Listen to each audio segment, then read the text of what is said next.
The best way to plant a tomato plant is to plant it as deep as you can possibly get it. I have a few of my tomato plants left, and so we're gonna plant in a bed here. When I plant in my tomatoes, I like to give them about 2 feet of space.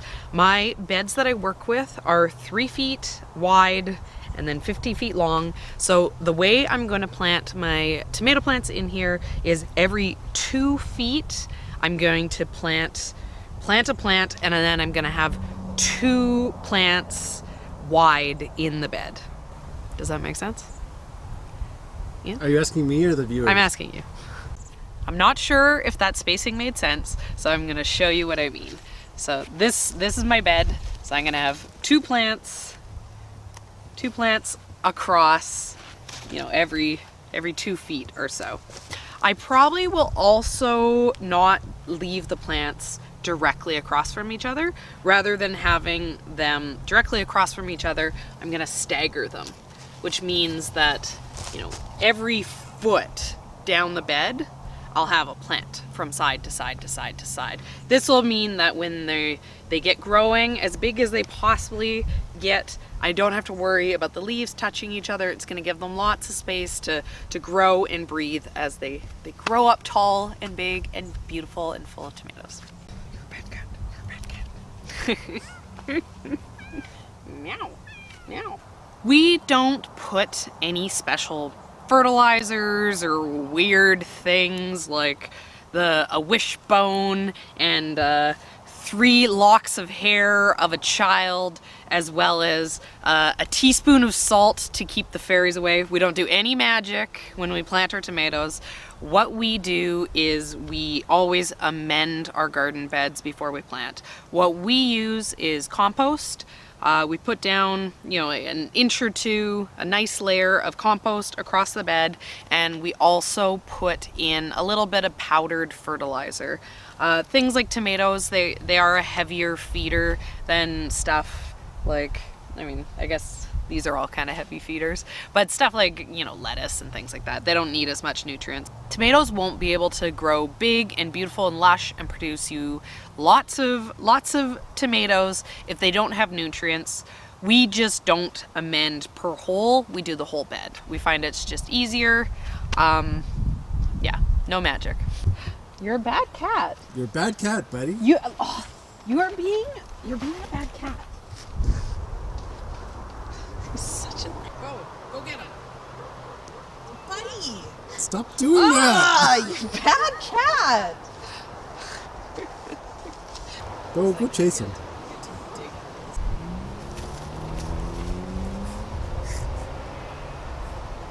We have bad cats.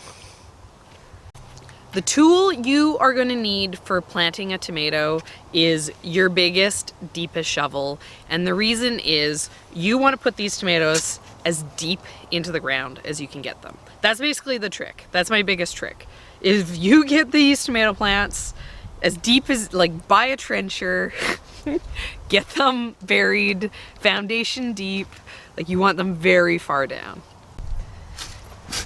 I'm exaggerating. We're not actually gonna bury it 3 feet deep, but I do dig a hole as deep as my shovel will let me go.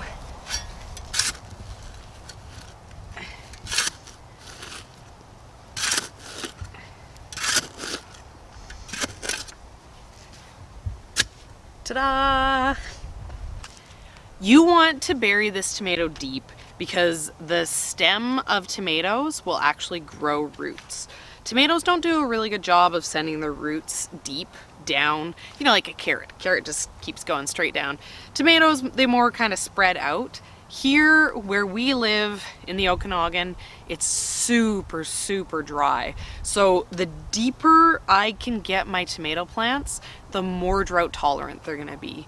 That means that the roots aren't gonna be just up on the surface, drying out when I forget to water them, you know, every second day.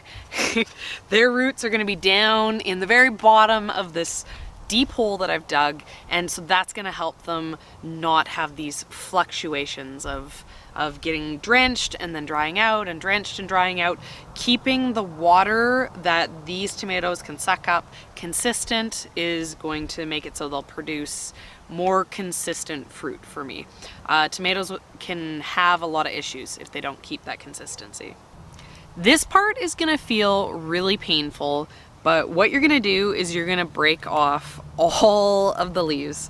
All these beautiful, healthy leaves that you've been growing, all this stuff. You're gonna take off. You're gonna get it down to this sad looking, spindly little thing.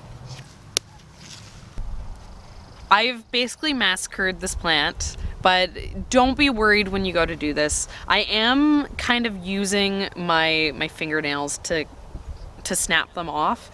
You may want to use clippers to do this if you're worried about potentially bending the stem. You don't want to damage its main stalk at all. You're snapping off the leaves. But don't worry. don't worry that like they can handle a lot of rough treatment. So now that we've turned this big huge plant into this weird looking stick, we're gonna put it down in the very bottom of this hole, and then you're gonna fill the dirt in. So all of this stem, all this space that we took all those leaves off of, that is now gonna turn into root system. And that ball of roots that had been growing in this pot, that is way, way down, nice and protected from the harsh, drying sun. It is gonna be able to get lots of those nutrients that are deep down in my soil. And now I have this tiny little plant. You know, we had these massive things, tiny little plant now, but doing this, if I planted this plant, you know, just there it is, it's in the ground. This plant is gonna overtake it in no time. All of those extra roots that we've given this plant is gonna make it be a super strong, super happy plant, less susceptible to disease, more fruit, better fruit. Whereas this, you know, it's gonna dry out, it's gonna die on you. Don't be worried. I know it seems sad, but this is the way to do it. This is the trick. This is the only trick. This is the #1 trick. All the other tricks I've given up on. This is the trick. Just plant it way, way, way down. And then hopefully you can have lots of tomatoes too. Are we actually gonna grow that tomato there? No, of course not. It's all lies. It's all lies. We're digging it back up. It's like so far down.